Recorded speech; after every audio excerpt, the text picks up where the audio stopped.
겠습니다. 사사기 6장 11절.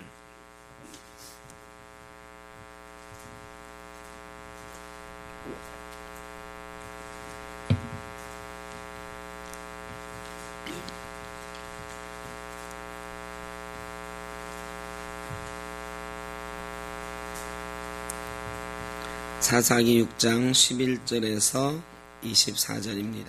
한 절씩 교독하겠습니다. 여호와의 사자가 아비에셀 사람 요아스에게 속한 오브라에 이르러 상수리 나무 아래에 앉으니라. 마침 요아스의 아들 기드온이 미디안 사람에게 알리지 아니하려 하여 밀을 포도주 틀에서 타작하더니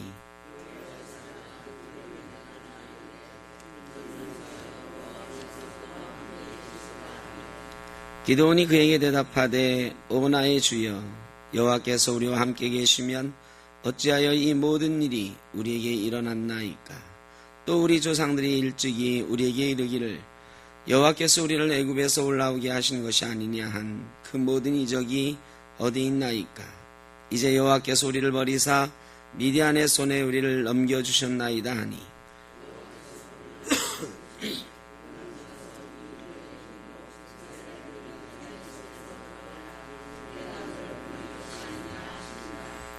그러나 기드온이 그에게 대답하되 오 주여, 내가 무엇으로 이스라엘을 구원하리이까? 보소서, 나의 집은 므낫세 중에서 극히 약하고 나는 내 아버지 집에서 가장 작은 자니이다 하니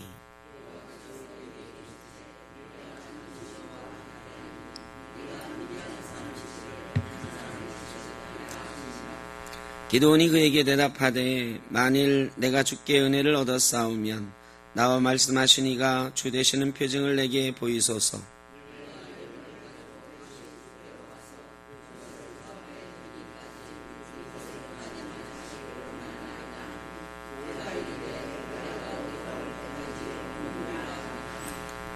기드온이 가서 염소 새끼 하나를 준비하고 가루 한 에바로 무교병을 만들고 고기를 소쿠리에 담고 국을 양푼에 담아 상수리 나무 아래 그에게로 가져다가 드리매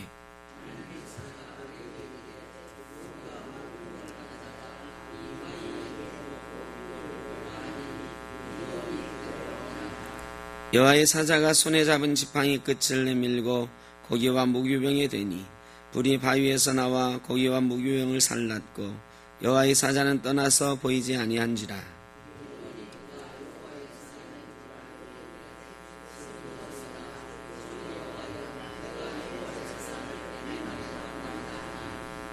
여호와께서 그에게 이르시되 너는 안심하라, 두려워하지 말라, 죽지 아니하리라 하시니라.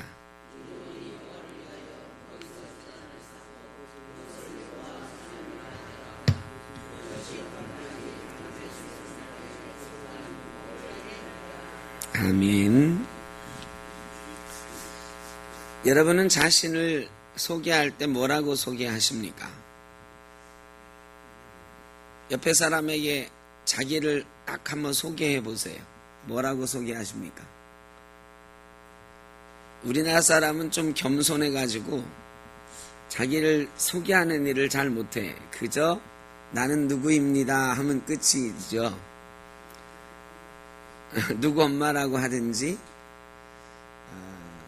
그런데 요즘 사람들은요, 나는 뭘 잘하는, 나는 어떤 꿈을 가지고 있는 누구입니다. 젊은 사람들이 이런 소개하는데 아주 익숙합니다. 그렇게 하도록 훈련들을 받아가고 있고요. 그래서 나는 누구입니다 라고 말하는 때에는 자기 자신에 대한 평가가 자기에게 있는 거예요. 여러분이 말은 안 하지만 여러분은 여러분을 어떻게 평가하고 계십니까? 여러분 어떻게 평가하고 계십니까?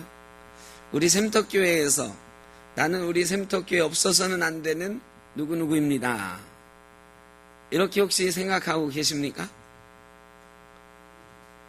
왜 아니야? 다 한 사람 한 사람이 없어서는 안 되는 사람인데 우리나라 사람의 특징이기도 하지만 대부분의 사람들이 자기를 살펴보면 그렇게 대단하다 생각하기가 쉽지가 않습니다. 우리 자신의 신분이나 능력이나 우리가 가지고 있는 것, 처한 환경을 보고 나를 평가하기 때문이지요. 여러분 자신이 가지고 있는 환경이나 여러분 자신이 가지고 있는 능력이나 이런 것들을 보면 대단하다 내세울 만한 것은 별로 없습니다. 그게 맞는 거죠. 그래서 우리는 우리 자신을 소개할 때 굉장히 부정적으로 소개하거나 평가하기가 쉽습니다. 뭐를 좀 해보시죠 그러면, 교회에서 뭘 좀 해보시죠 그러면 대개 첫 번째 나오는 말이 뭐예요? 예? 내가 그걸 어떻게 해요? 그런 거거든요. 이게 겸손해서 그런 것도 있지만 대체로 그렇게 대답하고 생각하는 경우가 많이 있습니다. 오늘 이런 우리들에게 주시는 하나님의 말씀이 오늘 기드온에 관한 말씀입니다. 미디안이 이스라엘을 정복했습니다. 하나님이 벌 내리신 거죠. 그랬더니 이스라엘이 또 한번 어떻게 했어요? 하나님께 벌 받으면 그 다음에는 회개하고 부르짖는다. 하나님께 부르짖었습니다. 그때 하나님께 선지자를 보내셔서 이스라엘에게 책망하십니다. 너희가 이렇게 된 것이 내가 너희를 구원해 준 것을 잊어버렸기 때문이 아니냐? 너희가 가나안 신을 나보다 더 두려워하고 있지 않느냐? 이렇게 책망하셨어요. 그런 상황 가운데 기드온을 부르셨습니다. 근데 기드온이라고 하는 사람은 어떤 사람이냐? 여러분, 기드온은 어떤 사람? 기드온 하면 딱 떠오르는 생각 어떤 사람이에요? 네, 300용사.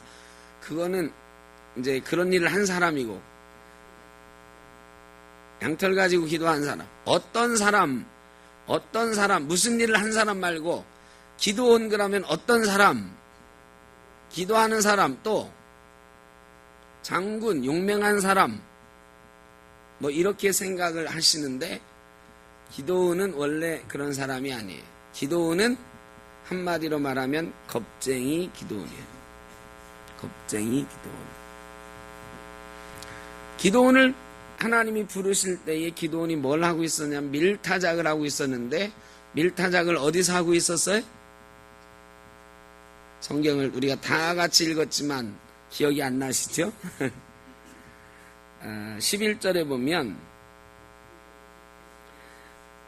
요아스의 아들 기드온이 미디안 사람에게 알리지 아니하리하여 밀을 포도주 틀에서 타작하더니. 자, 밀은 여러분 밀 옛날에 타작해 보셨죠? 어떻게 해요? 밀 마당에서 이 도리깨로 막 때리고 그 다음에 어떻게 해요? 키로 까불죠. 그러면은 그 밀껍데기가 어떻게 되는 거예요? 다 날아가서 알맹이가 남는 거예요. 그러니까 밀타작은 우리가 그렇게 했는데 기드온이라고 별 수 있었겠어요? 기드온도 뭘로 막 도리깨 같은 거로 내리치고 까부르고 막 이렇게 했을 거예요. 여러분, 이런 거는 어디서 해야 돼요? 마당에서 바람 부는 데서 해야 돼. 근데 포도주 틀은 어디에 있어요? 집 안에. 그 중에서도 포도주 틀은 되게 지하에 있어요. 지하. 왜?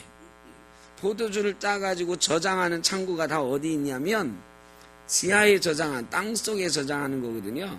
그래서 포도주를 짜가지고 바로 저장하는 용기에 넣어서 저장하는 그곳에 포도주 틀이 있는 거예요. 자, 포도주 틀이 있는 곳은 남에게 눈에 안 띄는 곳이에요. 그러니까 미디안 사람이 이스라엘을 점령하고 있을 때 기드온이 미디안 사람이 무서웠어요. 왜? 미디안 사람들이요, 이스라엘이 수확한 것 메뚜기가 먹고 난 다음처럼 싹 뺏어갔다 그랬어요. 그러니까 기드온이 밀을 추수를 했는데 이거를 미디안 사람이 알면 뺏긴단 말이에요. 그러니까 뺏기지 않으려고 포도주 틈에 가서 밀을 타작하는 거야. 생각해 보세요. 지하에서, 그 지하에 옛날에 이렇게 전기나 환했겠어요? 어두컴컴한 거지. 불 몇 개 켜놓고 거기서 도리깨질을 하는 거야. 여러분 그 지하에서 돌이켜지라면 그 어떻게 됐을까요? 그 먼지, 그 껍데기 이런 게 거기를 엉망으로 막 만들었겠죠. 거기서 키질도 하고.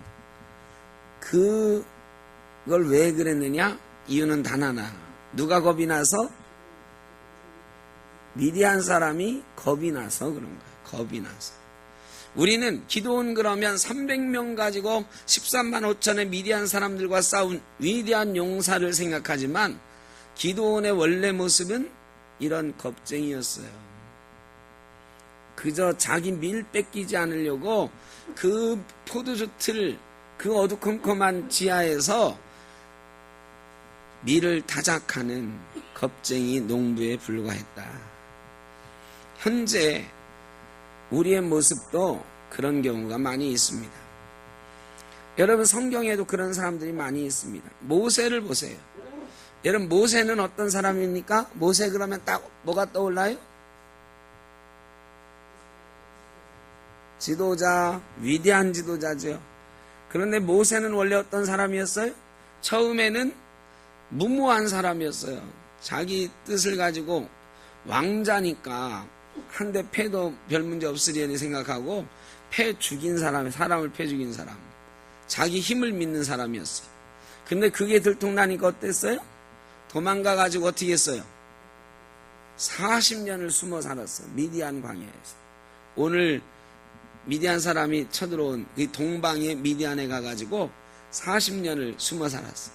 숨어 사는 이 모세를 하나님이 부르셨을 때 모세가 뭐라고 그랬어요? 왜 나 같은 사람을 거기 가라고 하십니까? 나는 말이 둔한 사람입니다. 뭐 별의별 핑계를 다 대는 거예요. 왜? 40년이 지났지만 여전히 모세는 뭐가 두려워요? 애국 가면 자기가 죽을 것이 두려워요. 모세도 하나님이 부르실 때는 그런 겁쟁이였고 핑계가 많은 사람이었습니다. 베드로는 어떤 사람입니까? 베드로는 나중에 십자가에 거꾸로 못 박혀 죽은 사람이에요. 내가 예수님처럼 어떻게 십자가에 못 박혀 제대로 죽을 수 있느냐? 나는 십자가에 거꾸로 못 박아달라 해서 거꾸로 못 박혀 죽은 사람이에요. 그런데 베드로는 원래 어떤 사람이에요? 베드로가 예수님을 3번이나 부인했던 사람이에요. 왜? 자기도 잡힐까봐.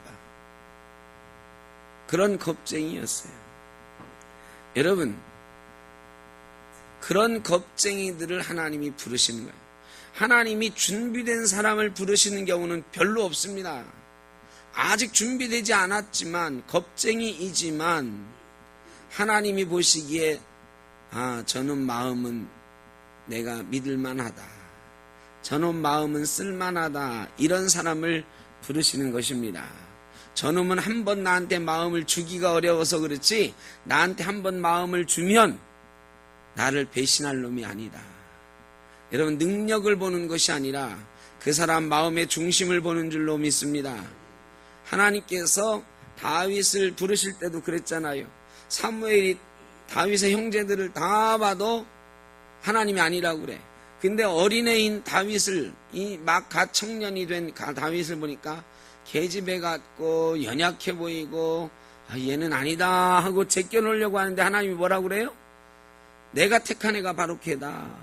하나님 어떻게 이런 애를 그러니까 하나님이 뭐라고 해요? 나는 중심을 본다. 외모를 보지 않고 나는 중심을 보는 사람, 마음의 중심을 보는 사람이다. 보는 하나님이다. 여러분 하나님은 마음을 보고 사람을 부르시는 줄로 믿습니다. 여러분 마음으로 준비가 돼 있으십니까?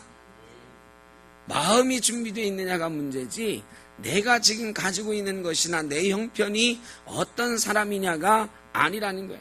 하나님이 여러분에게 어떤 사명을 맡기시는데 여러분 능력을 보고 맡기는 게 아니야. 근데 많은 사람들이 아이고 내가 그걸 어떻게 해요? 이 나이에 뭘 해요? 이런단 말이죠. 그러나 하나님이 그 마음을 보시고 부르실 때 응답하고 나아가면 하나님께서 그에 마땅한 능력도 주시고 하나님이 일하시는 줄로 믿습니다. 하나님이 이런 기도원을 부르시는데 뭐라고 부르느냐? 여호와의 사자가 기드온에게 나타나 이르되 큰 용사여, 큰 용사여. 이 겁쟁이 기드온이 큰 용사가 된 거예요, 아니에요? 아직 아니에요. 큰 용사가 된 게 아니야. 겁쟁이에 불과한 농부예요. 그런데 그를 그렇게 불러주신다고. 큰 용사여. 왜 그러셨을까요? 내가 너를 불러서 큰 용사로 사용하시겠다는 거예요. 하나님은 우리를 부르실 때에 지금의 모습으로 부르지 않으시고 우리 미래에 우리가 하나님의 능력을 받아서 하나님께서 우리를 통해서 이루실 일을 기준으로 우리를 부르시는 줄로 믿습니다. 그러니까 지금 내가 어떤 사람인가는 중요한 게 아니에요. 하나님이 나를 통하여 어떤 일을 하실까가 중요한 것입니다. 내가 그 부르심에 응답하기만 하면 나도 큰 용사가 될 수 있고 나도 하나님이 크게 쓰시는 일꾼이 될 수 있는 거예요. 하나님이 우리를 부르실 때 신약 성경에 우리를 뭐라고 부르셨어요? 우리를 왕같은 제사장으로 부르셨다. 뭐 여러 가지가 있지만 성도는 하나님의 아들이요 딸이요 왕같은 제사장이다. 우리를 부르실 때 왕같은 제사장 누구야? 이렇게 부르시는 줄로 믿습니다. 그러면 우리가 왕처럼 제사장처럼 담대하고 늠름하게 하나님의 부르심에 응답해 나가야 된다는 거예요. 그런데 그렇게 하느냐? 하나님이 큰 용사여, 큰 용사 기드온아, 하나님이 너와 함께 계시는도다 했는데 기드온이 하나님 감사합니다. 나가지 부족한 사람을 써주셔서 고맙습니다. 이렇게 하고 무릎 꿇고 바로 나갔느냐? 그렇지 않아요. 기드온이 하나님이 너와 함께 계신다 그러고 하나님의 사자가 말씀하니까 뭐라고 하느냐? 첫째, 아니 하나님이 계시면 왜 우리 민족이 이렇게 핍박을 받습니까? 하나님은 도대체 나와 함께 계신다는데 어디에 계신다는 말입니까? 질문하는 거예요. 두 번째는 하나님이 정말 나와 함께 계시면 표징을 좀 보여줘 보십시오. 내가 너와 함께 하겠다 또 하나님 말씀하시니까 그럼 나와 함께 하신다는 증거를 좀 보여주십시오. 그래 뭐라고 그래요? 하나님의 사자가 바위에다가 재물을 준비하고 국을 준비해서 거기를 쏟으라고 그래. 거기다 불을 태워야 되는데 국을 재물에다 쏟으면 돼요, 안 돼요? 안 되는 거죠. 나중에 엘리야 선지자가 바알과 아세라 선지자들하고 싸울 때 어떻게 해요? 물을 갖다가 막 동이째 붓고 나서 하나님께 기도했더니 거기서 불이 내려서 타버렸다 그랬죠. 그것과 비슷한 거예요. 국을 쏟고서 하나님 앞에 그 하나님의 사자가 이 하나님의 지팡이를 딱 댔더니 어떻게 해서 바위에서 불이 나와가지고 그 재물을 다 살랐어요. 그때서야 기드온이 내가 하나님의 사자를 보았구나 알게 되는 거예요. 그런데 하나님의 사자를 보고 기드온이 취한 하나님의 사자는 그러고 떠났어요. 기드온의 태도는 어땠을까요? 야, 내가 하나님을 보았다 막 이랬을까요? 내가 하나님의 사자를 대면하여 보았으니 이제 죽을 일만 남았구나. 하나님의 사자를 몰라보고 내가 대면해서 보았으니 죽을 일만 남았구나. 여전히 겁쟁이란 말이죠. 겁쟁이. 그런 기도원을 하나님이 너 죽지 않는다. 걱정하지 마라. 그러니까 그때서야 기도원이 여호와 샬롬을 했어요. 하나님이 내게 평강을 주시는구나. 이게 기도원이 부름받는 과정을 간략히 요약한 거예요. 여러분 기도원이 부르심 받을 때에는 겁쟁이였어요. 하나님의 사자를 대면에 보았다고 깨닫고 나서도 여전히 그는 야 하나님의 사자가 정말로 나에게 하나님이 나와 함께 하신다고 말씀하셨구나 하고 용기를 얻은 게 아니에요. 그 전에 네 힘으로 네가 이스라엘을 구원해라 하는데 아니 내가 무슨 힘으로 구합니까 하나님? 이러던 핑계거리 삼는 기도원이 겁쟁이인 기도원이 하나님의 사자를 알아보고 나서도 하나님의 사자를 만났으니 내가 죽었구나 생각하는 기도원이었다. 그런데 하나님이 그를 용서하신단 말이죠. 내가 다 이해한다. 그리고 너는 죽지 않는다. 그때서야 기도원이 하나님이 자기와 함께 계신 걸 믿고 여호와 샬롬 하고 하나님의 말씀을 듣는 거예요. 그 다음에 하나님이 이제 기도원이 말씀을 들을 준비가 돼 있으니까 너는 아버지 집에 가가지고 소를 한 마리 골라가지고 제단을 만들어서 제사를 드리고 아버지 집에 있는 바알과 아세라 신상을 찍어내라. 그 동네에 동네 사람들이 함께 섬기는 신도 있고 집집마다 있는 신들도 있는데 아마 기도원의 아버지는 그 지역에서 꽤 유명한 사람이고 힘 있는 사람이었다. 그래서 그 아버지 집에 동네 사람들이 같이 섬기는 바알신, 아세라신 신상이 있는 거예요. 그걸 기도원이 어떻게 했어요? 찍어버렸어요. 찍어버리고 나니까 동네 사람들이 와가지고 누가 이랬냐고, 누가 우리 바알신을, 누가 아세라신을 이렇게 찍어버렸느냐, 우리 바알신을 찍어버린 놈을 찾아서 죽여야 된다. 그래야 우리가 신의 저주를 받지 않는다, 이런 거죠. 요아스는 자기 아들 기도온이 한 걸 알았어. 어떻게 이 아들을 살려주지 하다가 요아스가 아주 지혜로운 사람이에요. 뭐라고 했느냐, 바알신이 진짜 신이면 자기를 저렇게 찍어버린 놈을 그냥 두겠느냐, 바알신이 일어나서 싸울 것이다.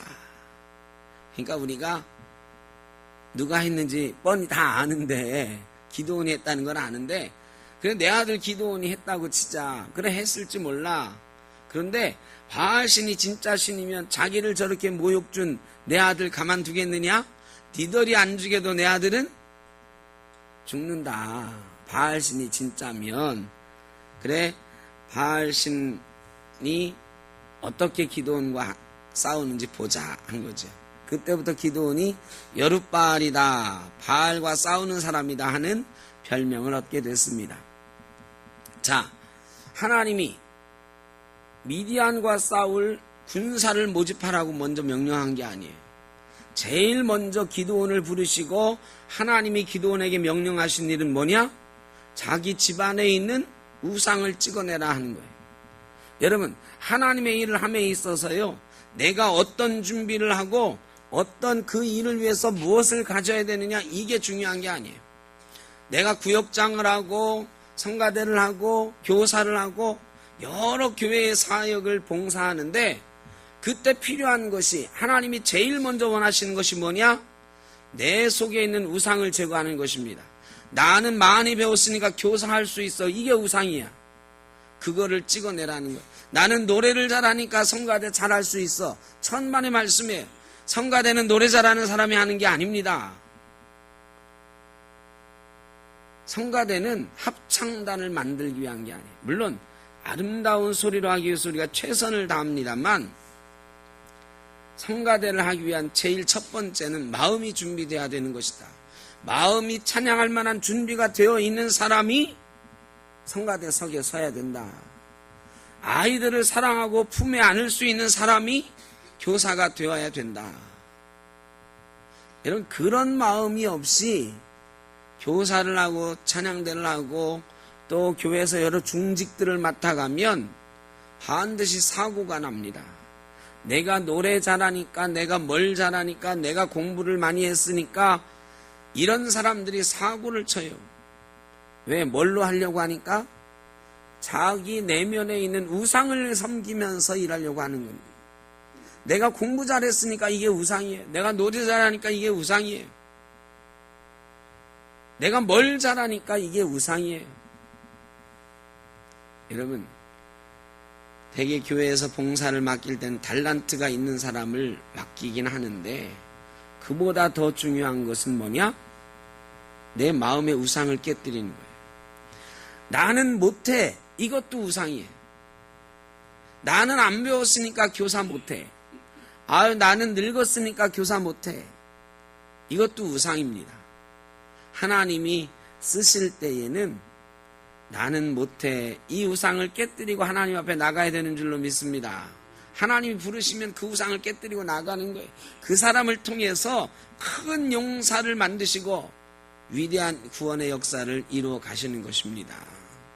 제가 이런 말씀 드릴 때마다 늘 하는 예화가 무디 선생님 예화잖아요. 무디라고 하는 청년이 말이죠.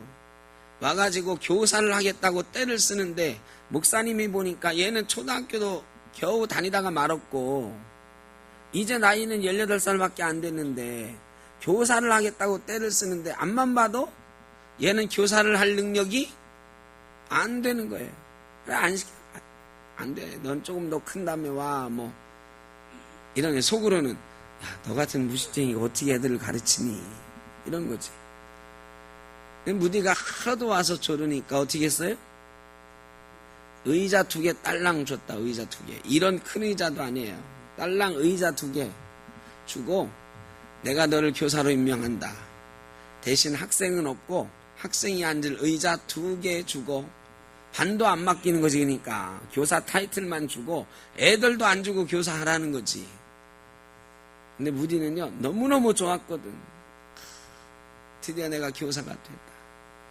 그리고요 그때부터 나가서 아이들을 전도하기 시작하는 거야. 이 구두 수선공이었던 이 배우지 못한 구두 수선공이었는데 이 무디가 나가서 전도하는 거야. 틈틈이. 그리고 전도한 애가 오면은요 무디가 뭘 가르쳤겠어요? 성경도 하나도 모르고 이 무식한 무디가 뭘 가르쳤겠어요? 무디가요 가르쳐주는 게 없는데 신기한 일이 생겼어요. 1명, 2명 교회를 나오기 시작하더니요 1년 만에 4,000명이 됐어요. 네? 무디가 전도해서 교회학교가 4,000명 모이는 교회학교가 됐어요. 목사님이 깜짝 놀라서 무디가 도대체 뭘로 아이들을 가르치나 봤는데 무디는요 아이들이 오면 막 뛰어가가지고 안아주는 거야. 하나님이 너를 사랑한다. 나도 너를 사랑한다.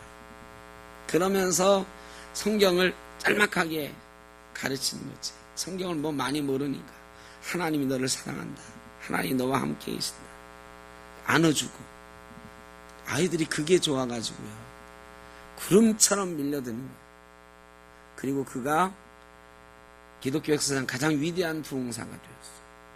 나중에는 목사가 되었습니다. 100만 명을 전도한 사람이 되었고 미국에서 제일 큰 교회를 목회하는 시카고교회 무디교회 담임 목사가 됐습니다. 여러분 목사님이 가졌던 쟤는 안 배워서 어려서 교사 못해. 이게 우상이다.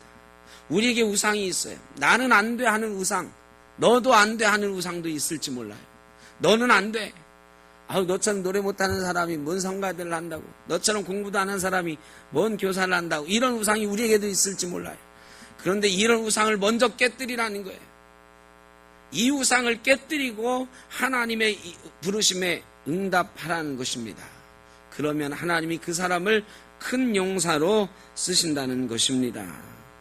그 뒤에 미디안의 13만 5천 명이 이스라엘을 공격해 들어오는 사건이 있습니다.